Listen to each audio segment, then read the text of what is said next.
Hello, welcome to Sideways. Have you ever felt hurt or badly treated by someone and then found it impossible to let go of the resentment for way longer than seemed reasonable, seemingly hurting yourself even more in the process? This week, we're talking about why we find it so hard to let go of bad feeling, what it does to us when we can't, and some thoughts about how to fix it. Rod Stewart makes an appearance for the second week running. We reminisce about the usefulness of feather-light plastic footballs. Someone wants to marry an alien, and we think about lending stuff we never get back. Grudges. Morning. I can see your boom. Yeah, I know. That's the problem with the now the Zoom doesn't work properly on the software on the camera anymore. Oh, I didn't mean to open that old wound. Yeah, so it's all gone wrong, mate. That's not a very good start, is it? Not really, mate. No. I should have started with something a little bit more upbeat. You look well this morning. Thank you. Yeah. I feel okay actually. Good. I'm over it. I'm over the problems with my software. Good. What else is happening? Nothing much at the moment, mate. No. We've really got this one off to a cracking start, haven't we? Yeah, it's flying already, isn't it, mate? Yeah. Yeah. No. Well, yeah, it still hurts me a little bit about the software, but I'm not holding any grudges against the company. Nice. See what we've done there. You see what I mean? Yeah. It took a while for me to sort of think of a segue in on that one. Well, I was going to help you out there, but I didn't need to in the end because you found your way, didn't you? I did, because that's what I want to talk about, holding grudges. Do you hold a grudge for me knocking the lens out of your glasses at Upton Park that time? I hold a grudge, but you keep mentioning it, yeah. You keep bringing it up. Anyway, before we start... Okay. Do you remember last week you were talking about that woman who was injured by Rod Stewart? I did, when he kicked a ball into the audience. Well, yeah. I went looking for more detail of that because it tickled me. Okay, yeah. I couldn't find anything about that case, but I'll tell you what I did find. I found this report from 2014. It's funny enough, it's in the NME. Okay. I'll read it to you verbatim, the first couple of paragraphs. A man who attended a Rod Stewart gig is claiming that he left with a broken nose after the singer kicked a football at him. So he's got form. Yeah, he's got form. He's got to stop doing it, hasn't he? The thing that made me laugh about it was, it said, however, as he claims in court papers seen by the publication, Cash states that the ball that he says hit him was kicked, quote, with sufficient force so as to potentially injure patrons. Not what you want, is it? It's the wording that's used that makes it funnier as well. Yeah. And then I kind of fell down a bit of a rabbit hole when I was looking at that, and then I found a piece where Rod Stewart had been asked for his comments on that particular lawsuit, and apparently he said, "Well, it is a contact sport." So it's nice to see he was taking it seriously. Yeah, yeah. He should use perhaps lighter footballs rather than the full size 6 leather footballs that he's probably been kicking. Do you remember those ones we used to be able to get from Woolworths when we were kids? And they used you just couldn't kick them straight at all. They were so light, they just disappear off at all angles. At crazy angles. And that's what he should be using. Yeah, it's what he should be using. But they were no good on the beach, were they, when we were kids? No. As soon as the wind got hold of them, that was it, mate. They were off straight in the sea. Yeah. He should take heed. He's not learnt his lesson, has he? He hasn't. No, he's had several lawsuits against him, and he's still continuing to do it. Yeah. It's odd though, isn't it? If you're at a gig like that, and I knew that Rod Stewart kicked footballs into the audience because I'd seen him do it. Yeah. You'd think when he was doing it, you keep your eyes peeled, wouldn't you? You keep a watch out. I mean, we've been to enough football matches where the ball comes careering towards you. I mean, it is funny when someone catches one in the face when they're chatting to their mate, or hits someone's pint and it goes everywhere. Yeah. But I'd be vigilant if I was at a Rod Stewart gig. I mean, I wouldn't be at a Rod Stewart gig, but no. Anyway, there we are. No, you're right. I mean, the football's into the crowd. It happens a lot more these days. When the teams come out for a bit of a warm up beforehand, and they're thrashing a few balls towards the goalkeeper. Yeah. And the people in the stands are often looking at their phones at that point. Yeah. And in fact, I was at Maidstone yesterday watching Maidstone play, and exactly that happened. Just behind the goal, someone was standing there looking at their phone. Bang! They get struck. Yeah, got struck. Yeah, it's right on top of their head. It shook their net back. But I'm sure they're not going to be suing Maidstone United because they've got a ricked neck for a Monday morning when they go to work. From this point on, that it's going to be known as they they got a Rod Stewart in. Yeah. Only between you and I call it that. But yeah, of course, these two people that we've spoken about now on consecutive weeks about getting a ball in the face from Rod Stewart, they probably did hold a grudge, didn't they? They did hold a grudge. Did you remember also, we were talking, just reminding me actually, again, a little bit of a before we start, do you remember we talked about a couple of episodes ago about the lady who wanted to marry a ghost? Do you remember that? Yeah, I do. Yeah, I remember it well, yeah. Yeah, well, one of our regular listeners, Aaron, he was listening to that, and he's then sent me a link, which is again from Good Morning Britain. There's a little YouTube clip taken from there where there was a lady on there who wanted to marry her alien boyfriend. Okay. Now, it's a bit weird. There's a lot of these coming up where people want to sort of, they're not mythical figures in their mind, but they want to marry these creatures. And she was talking about on there, but she'd been abducted one night. This beamer light come in her bedroom, and she was up on a spacecraft, like on a UFO. Yeah. That's happened to loads of us, isn't it? But it's up on a UFO, and she fell in love with one of the aliens, and he sort of comes back from time to time. Does he? Yeah, but he doesn't really understand the concept of marriage, and didn't understand that when she said she wanted a rock on her finger, apparently he went and got some pebbles from a beach. Now, I think the hosts did very well not to patronise her and say this is ridiculous. But if they had have done, she'd have held a grudge against them for not believing her story, wouldn't she? Well, they could have had a double header, couldn't they? Could have had a marriage to an alien and a marriage to a ghost. Because I'd be interested to speak to a guest. Yeah, that would be good, wouldn't it? Yeah. Yeah. To see if they could actually see anything floating down the aisle, or whether it's just her standing there. Just her looking like she'd been jilted. Yeah. Yeah, but this lady said a boyfriend, her alien boyfriend, he come from the Andromeda galaxy. Did he? Yeah. Yeah, so, we've talked, I think, before about long-distance relationships having trouble working. Yeah, that's not a good start, is it? That's probably one of the... Yeah, but they communicate by telepathy, and that's boundless, isn't it? It is, but I suppose, you've got the two things there. You've got the long-distance relationship and the fact that he doesn't really recognise the whole institution of marriage, which... No. It's a bit of a get-out-of-jail-free card for him, isn't it? He could do anything. He could be all over the place. He could have a different girl on every galaxy, couldn't he? He could, yeah. And she wouldn't know. Difficult to track him down. He's invisible when he comes to Earth, apparently. Oh, is he? Yeah, well, she carries him around she has a little blow-up, like an E.T. doll that she carries around. Right. And his spirit is inside that, apparently. Okay. So, there we go. Oh, good. But anyway, what was going to talk? We go back to the sort of subject matter of grudges there. And I mean, I was looking at this survey when I was researching it, and it was from Trustpilot, and I thought they should know what they're talking about, really. But they polled 12,000 people, so that's quite a large cross section of people, and they reckon the average adult holds 7 grudges at once.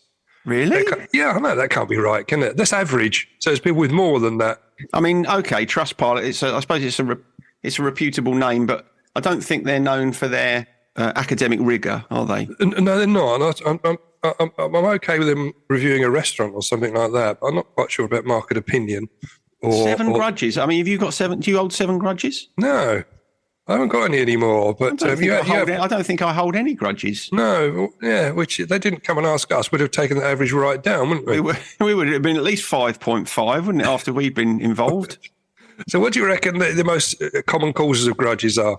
Oh, goodness. I've got a little list of them, mate, so I don't want to make you think too hard. Common causes of grudges. There must be something around relationships in there, is there? Yeah, there is one there, but the first one, betrayal. Being cheated on. Yeah, betrayal is a big one. Yeah. Obviously, that makes people hold grudges. Is on that? Hang on that list. Is there having the lens knocked out of your glasses at Upton Park? Is that on there? No, It's not, but I might well add it on because Right. that's you're just trying to force me to have a grudge again, aren't you? After I've gotten over it. What about people constantly bringing up the same thing that you don't want brought up? That's annoying. Yeah. Annoying, but I'm relaxed about it. I won't hold a grudge against you. Okay. What's on the list then? False accusations. False accusations. Yeah, I can see that. Yes, that makes sense. Childhood bullying. So you're going to hold a grudge. That's a very interesting one because I can definitely see that. I mean, I've worked with so many people over the years who, I think we've spoken about this before, who find it difficult to believe that some of the kind of anger and resentment they still carry would be from something that was so long ago, and probably from a distance doesn't seem quite as significant as it did when you're in it. No, but, quite. I mean, I was bullied at school, and do I hold grudges about that? No, I don't. Against the bully. Oh, yeah. Well, it's bullies, really. Bullies, yeah. Multiple bullies. I don't know. I mean, we'll come on to why, but I know that a lot of people really find it very, very hard to let go of that sort of thing. I think they do. I remember, I think it was Phil Jupiter's on that interviewing him on telly. He said he'd been bullied as a kid because of his size and so his weight. And he said if he saw any of the bullies in the street now, he'd whack them.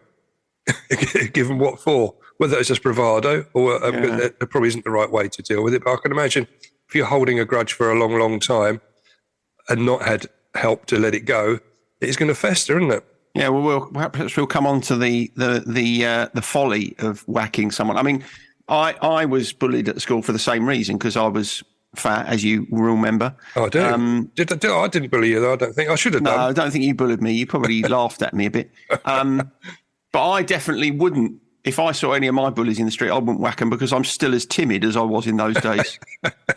Get someone else to whack them for you. Yeah. Yes, that's right. I'd probably have enough contacts now to have them seen to. Another one, which you can probably relate to, someone stealing the credit for something you've achieved. Yeah. Happens in the workplace more, doesn't it? Very much happens in the corporate world. In fact, as soon as you said that, I had a particular name sprung into my mind from my years in corporate life. Do you know, I mean, I can understand why that would cause people to hold a grudge. I think what happens in my case, I don't know what it was like when you experienced that, but I think we would kind of laugh about it. You know, I think you mentioned something about this recently, didn't you? We'd laugh because someone who does that kind of can create a reputation for themselves. And I think you actually make yourself look a bit poor. I don't think there's a necessity for a grudge there, but I suppose I can see if it happens as a one-off, it might be something that would cause you to hold a grudge. Yeah. Especially if they end up getting promotion on the back of it or something, and you get left behind. That would be a bit sore. You'd be a bit sore about that, wouldn't you? Yeah, definitely. There's the last couple, really. Misleading advertising. Misleading advertising? Misleading advertising. I suppose you might hold a... Well, I was thinking of two areas there. You might... You know, when you open a package up, you've ordered it off of Amazon or whatever, it turns out it's not as big as you thought it was going to be, or it's just rubbish. Or it's just rubbish, and you think, oh, no, I was misled into that, really. There's a lot of ag trying to get it. It's not so bad with Amazon, but some companies, it's quite tricky. The returns policy is not easy, is it? And it's aggro, especially if you want it at a certain time. Mm-hmm. You needed it for a certain date, it's someone's birthday or whatever. I think that opens up another interesting aspect about grudges that you perhaps are going to come on and talk about, and that is that we probably all hold them fleetingly. Yeah. So, for example, as you know, where I live, it's on-street parking and it's quite tight. You know, there's quite a lot of cars that want to park along here. And when I see someone parking really thoughtlessly, you know, like sitting between two cars in a massive space so that nobody can get in either side, I probably fleetingly hold a grudge and I'm sort of swearing at them under my breath. So I suppose you would call that, you know, it makes me angry and I think bad things about that person, but it doesn't last. So I suppose perhaps that advertising one would kind of fall into that category. Perhaps I can't imagine myself being angry for years over a disappointing Amazon delivery. No, misleading advertising could also be something like someone being catfished on a dating website, which I think has different ramifications. Definitely. And could end up with a longer term grudge. Yeah. So there's another dimension there, isn't there? The kind of how easy it is to hold a grudge against someone who actually you don't even really know. Yeah. So it's a kind of nebulous grudge, which is perhaps even more difficult. It's a bit of a strange one, but the last one on the list was lending an item and not getting it back, which you'd just go and ask for it back, wouldn't you? Or unless they've moved away or something like that. I've still got your damned album. Have you? Yeah, come on, hand it back. Yeah. Yeah, that happens to me a lot with books. Does it? Yeah. You know, I can think of times over the years where I'll say to a client, there's a really good book that might help you if you kind of read this. I've got a copy of it and I'll give it. There's a particular book that I've lent to people on several occasions. I've had to buy about 6 copies now because I'll lend it to someone and they either forget that I've lent it to them or I stop working with them and forget to ask for the book back. And then, of course, that's it. They're not in my life anymore. So if you're listening and you've ever borrowed a book from me and you haven't given it back, there's a kind of moratorium. There's a guy I knew, it just reminded me of a guy I knew when I lived over in Headcorn, and there was an album by Ian Dury that he really loved called Mr. Love Pants. I think it was his last album that Ian Dury brought out before he died. And he bought it on CD, but he really loved that album, and he lent it out and didn't get it back on one occasion, so he just bought it again. And after that, he just thought, I'm going to spread the love of this album, and he'd lend it to people and just buy himself another copy. Really? Yeah. Wow. He sort of gave it away. Yeah. That's quite nice. I know people do that with books. I mean, there are certain sort of books that I've read, and I always kind of feel like I want to gift it to people that I know read, which is the same thing, isn't it? I've not really heard that done with CDs so much or albums so much. That's quite nice, though. It is. It was a nice touch, I thought. I might do that with some Journey or Boston to you. Don't bring it my way. Well, I won't take it. I'll put it in a different case. I always do, so you wouldn't even know. No, especially if it's an album. I use it like they did on Shaun of the Dead when they used it to kill zombies, throwing LPs at zombies. Zombies don't exist. That'd be someone. That'd be on Good Morning Britain. Saying someone wants to marry a zombie. You wouldn't want to marry a zombie, would you? Not really. No, they don't look very nice, do they? I suppose they scrub up all right for the wedding. They might be nice people underneath it all. Yeah, exactly. Yeah, underneath all the killing and maiming. Just a little bit misunderstood, a bit high-spirited, misunderstood. Yeah. So what are the effects of holding grudges? Well, I've got one or two little points here. Like it says here, again, I'm looking at the research, it makes you more of a pessimistic person overall. If you hold on to them and don't let it go. Yeah, I suppose that's right, because I suppose the more you hold on to, the more easily you can think of life as a cruel, unfair place full of arseholes. Yeah. And also another effect was isolating us. You can end up isolating yourself from others. You know, it's almost like a self-protection function. If you hold a grudge against someone, say in a relationship, for example, and they've left you feeling pretty poor about yourself, and you hold a grudge against the way they do with you, you sort of carry that forward, can't you? You can end up not going to another relationship because of that particular trauma. Yeah. It's like a quote that I heard before was that grudges are baggage, and you can carry them forward if you're not careful, and you've got to deal with it so you can move on properly. But if you can get to the point where you can put it behind you and you can let go of old grudges, then there can be at some point a coming together, as it were. Exactly.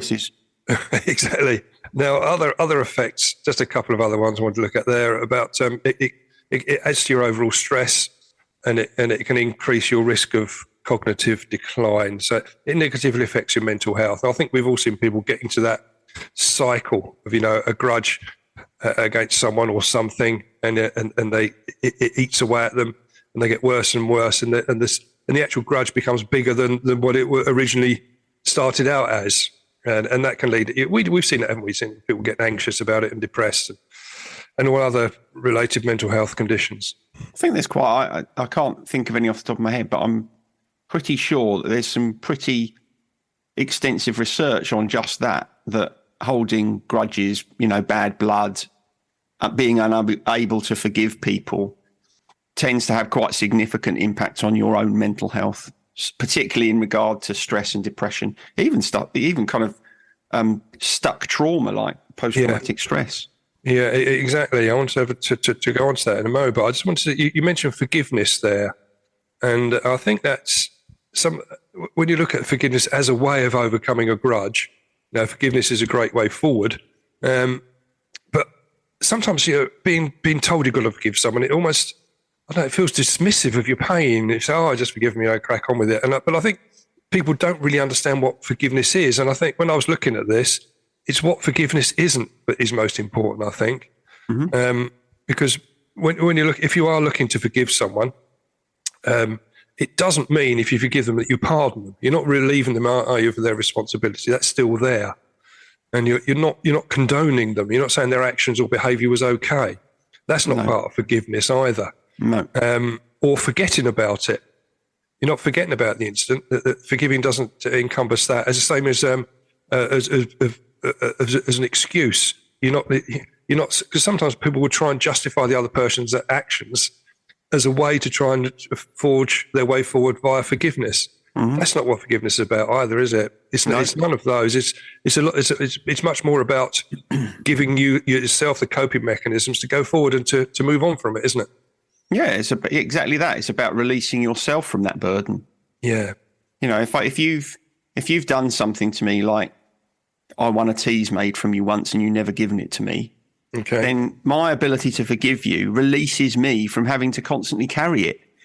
And it's the thing about the irony about us being concerned that by forgiving we're releasing someone else from something. Quite often they don't even feel it.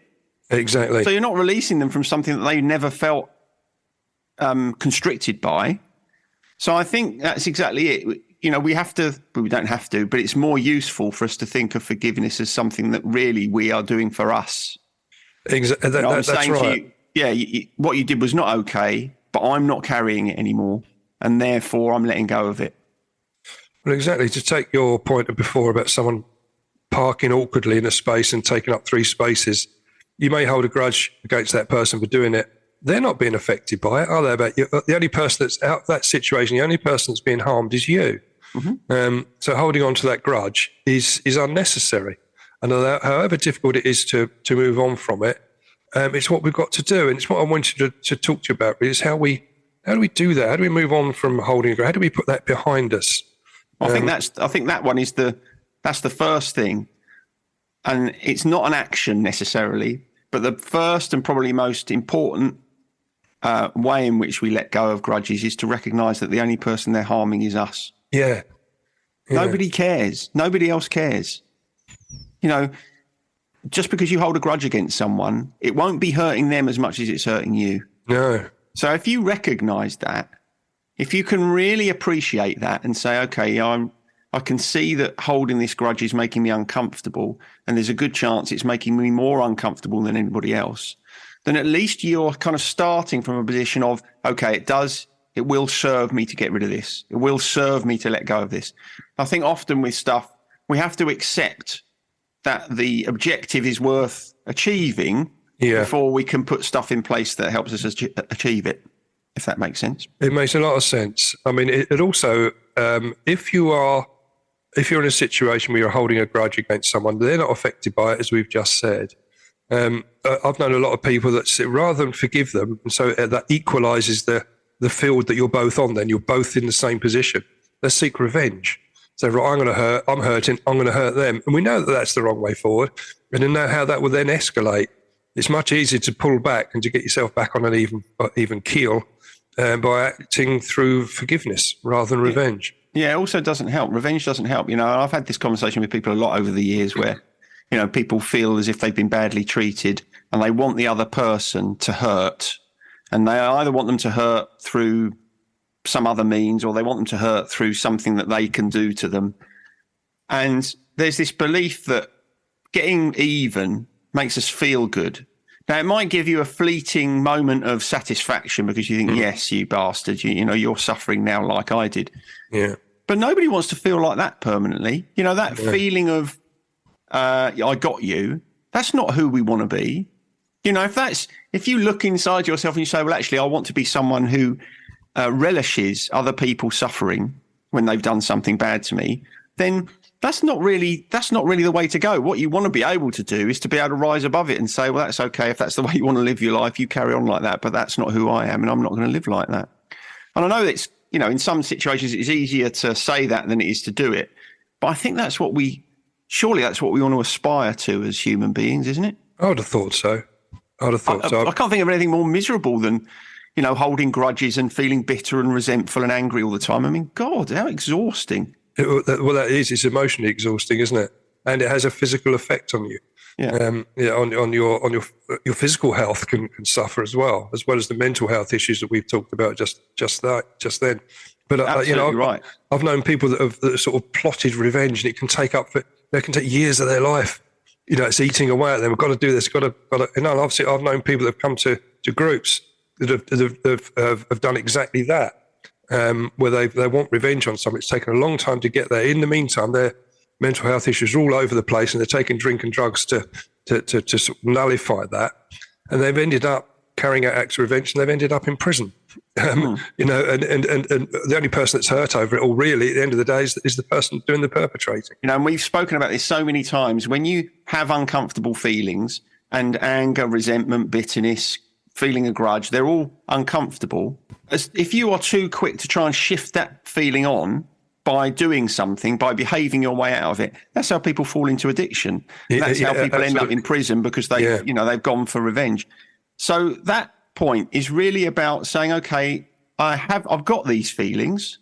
I might prefer not to have them, but if I sit with them, if I tolerate them, that is probably a better way through them than pushing them aside and trying to do something else that gets rid of them. It might take a long time. You might need a therapist. Well, that's what one of the recommendations is to get help with it. It's quite difficult on your own to identify it and to take an objective view of the situation you find yourself in, where the grudges have arisen. Yeah, I think sorry, go on. No, which leads on to sort of trying to put yourself in the other person's shoes is one of the things they recommend as well, and trying to understand why they've done that.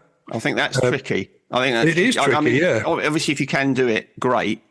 But I think it's difficult. I think in some situations, for some people, that would be a bridge too far. Yeah. I think the benefit, though, of having someone to help you through it, and I'm not flag waving for therapy here or advertising or anything, but the benefit of that is that when you're holding a grudge, the people around you will probably be in one of two camps. They'll either be firing you up. Yeah, what a bastard. You're right to feel like that. Not helpful. Or they'll be saying, or they'll be trying to fix it for you. They'll be trying to say, well, why don't you do this or do that, or don't think about it, or just forgiveness. That's the answer. Those things aren't helpful either. What you actually want is someone to sit with you while you work through the feelings. Yeah. For however long it takes. Not someone who will tell you what to do or tell you what not to do, but someone who will accept it. And it's very difficult for the people in our lives, our friends, our family. It's very difficult for people who sit in those positions to just sit with you while you're suffering. But, that's often what therapy is about, to be able to let you feel what you feel without judgment, without trying to move you any faster than you need to go, so that when you do get through it, it feels like, I've done it. I'm done with it. I don't have to carry on with it anymore. So I think that's why therapy is probably, in some cases, quite useful. It does get flagged up a lot in all the research you look at. They recommend that is a way to unplug this situation where you're holding a grudge, especially if you've been holding it for a long time, and it's having an impact, a negative impact upon your life. A bit of outside help is gonna help you forward. I think one of the reasons it helps is because at the root of, if you're holding a grudge, you're angry. And beneath anger, there's always another emotion. And it's about trying to get to that emotion. Often it'll be hurt that you're feeling. And until you can plug into that, until you can kind of converse with that emotion, you're not really going to be able to shift it, because that anger is kind of overlaying it. It's almost like, I'm not showing vulnerability. I'm not going to, because I've been badly treated. I've been unfairly treated. But at some point, it's only by engaging with the emotion that's underneath that grudge, that anger, that you'll be able to shift it, because that's really what's going on. Yeah, I understand that. But would you say, we've talked about this in the past, really, there's when, certainly when people are in addiction, and I felt it myself. When you really don't love yourself, you hate yourself. At that point, it's very difficult if you don't love yourself to get other people to love you. It's a real tough one. Do you think the same is true of forgiveness? So if you can practice self-forgiveness for things you've done in the past, like we have to in addiction to help us through, to get our recovery on its way, is it then easier if you can practice self-forgiveness to be able to forgive others? Yeah, definitely. Because if you can achieve self-forgiveness, then you do understand the true nature of what forgiveness is. Yeah. So if you've been able to forgive yourself and say to yourself, actually, I'm not terribly happy with the way I've behaved, but I'm going to let go of it because I don't want it to ruin the rest of my life, then obviously it's likely to be easier for you to do that with someone else, because it's like, oh yeah, I get it now. Mm. If you can't forgive yourself, you're doing the same thing, isn't it? You're saying, what I did, the way I've behaved is not okay, and I'm going to keep punishing myself for the rest of my life so that I make sure I never feel okay. I mean, it's ridiculous. It is crazy. But also, do you think it can get normalised around you? Looking at the act of revenge, for example, I've known people that come from backgrounds where the only course of action open to them has always been, because they've seen their parents do it, and their brothers and sisters and cousins, etc., is revenge, often with violent revenge, and that becomes then the only way to deal with grudges. So it's quite tricky to take someone from that environment where it has been normalised to an area where they can start extending compassion.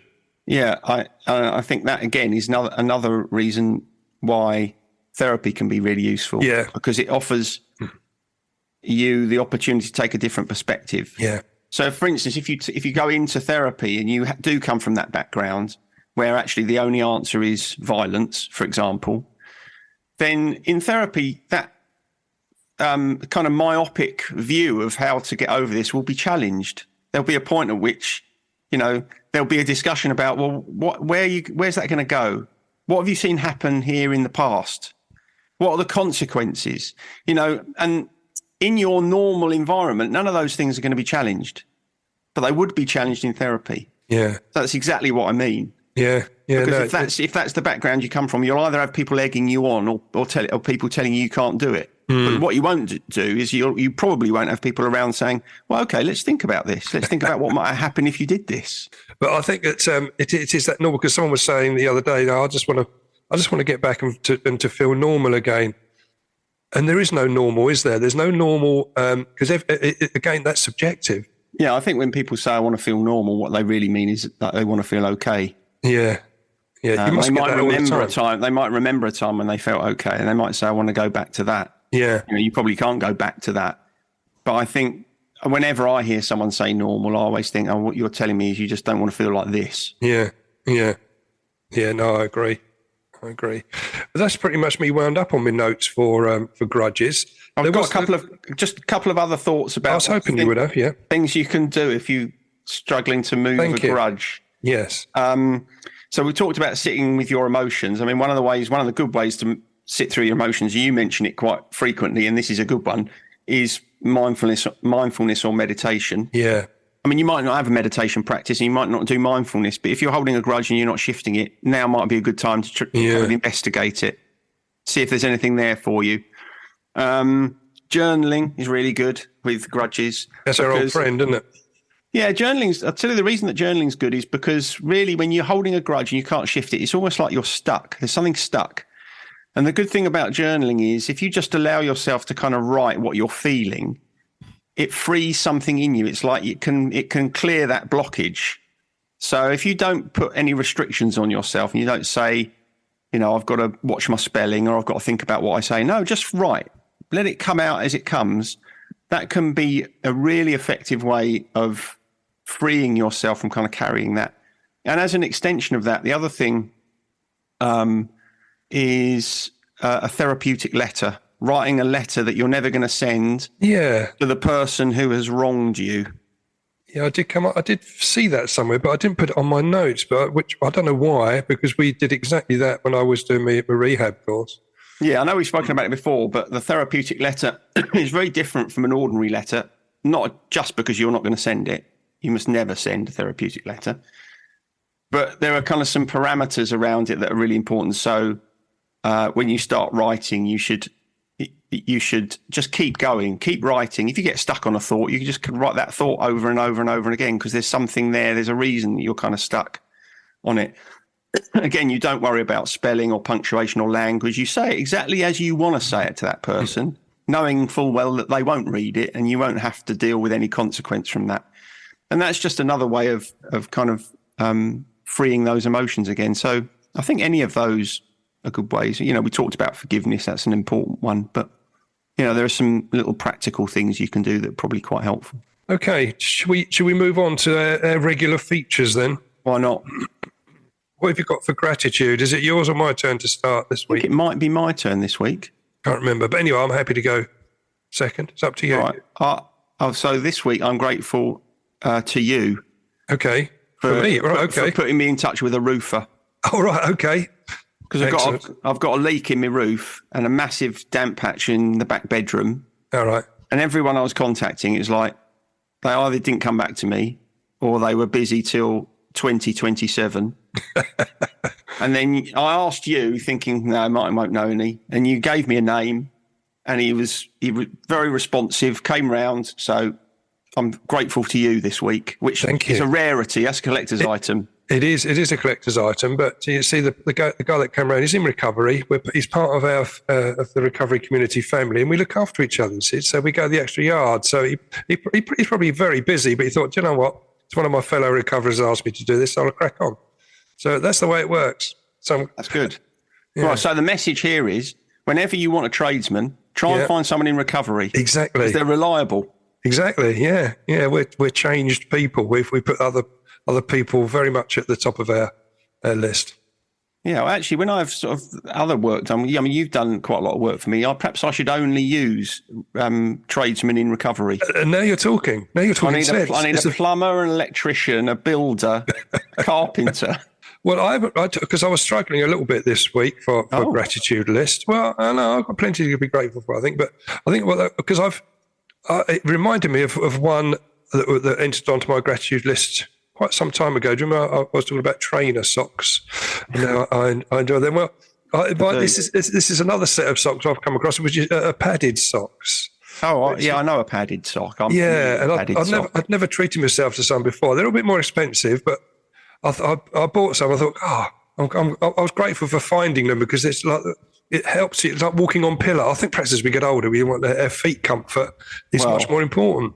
I was going to say, I think you might be on a slippery slope now, because I wouldn't be surprised if in a few weeks you're turning up with orthopedic shoes on your on your gratitude list, or one of us is going to have.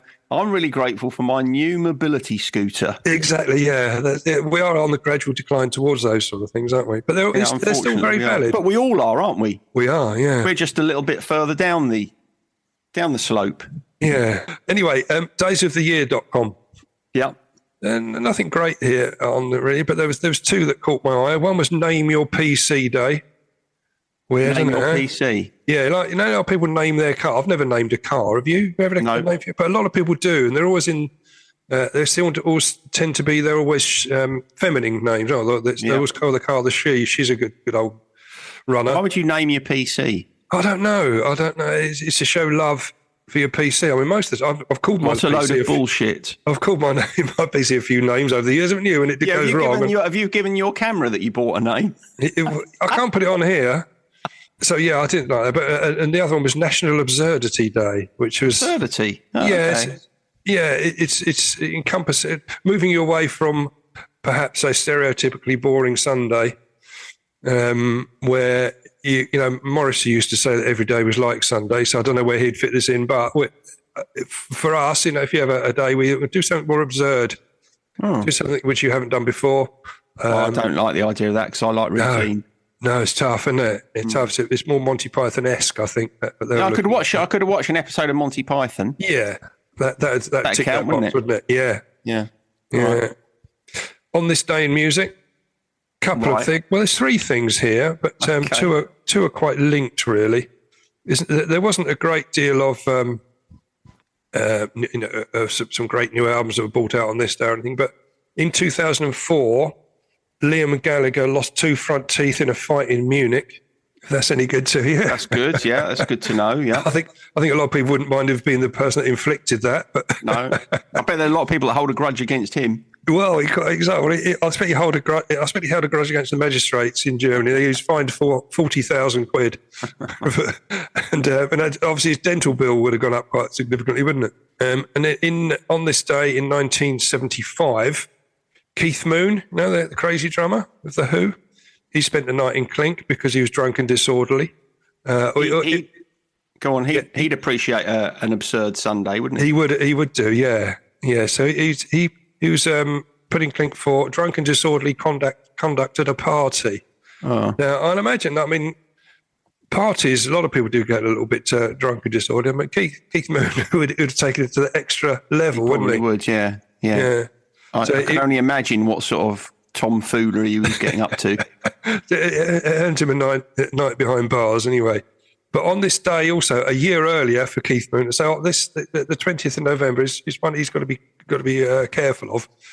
Well, he doesn't have to anymore because he's no longer around. But in 1974, he collapsed on stage where his drink had been spiked with horse tranquilizer, so ketamine.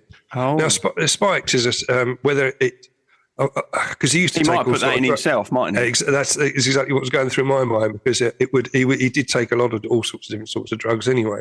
Mm. So drink and ketamine. So November the 20th. He was a pioneer, wasn't he? He was. Yeah. He was a ketamine pioneer.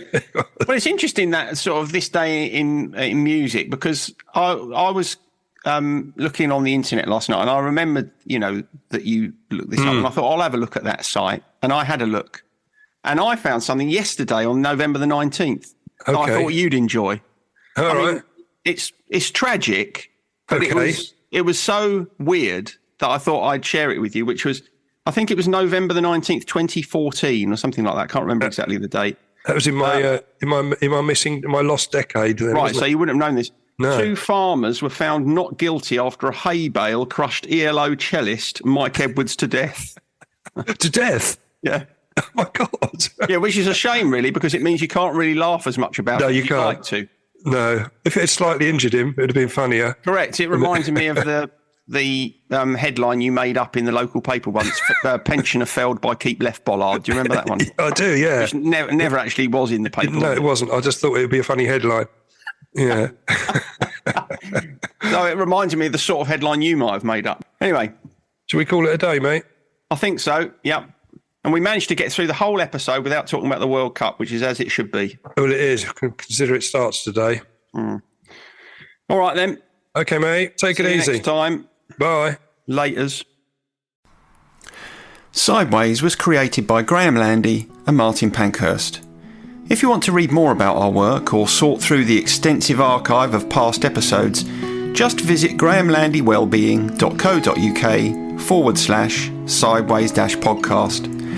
You can follow us on Twitter or Facebook or Instagram at Sideways Podcast, and you can email us if you have a question or if there's something you'd like us to cover.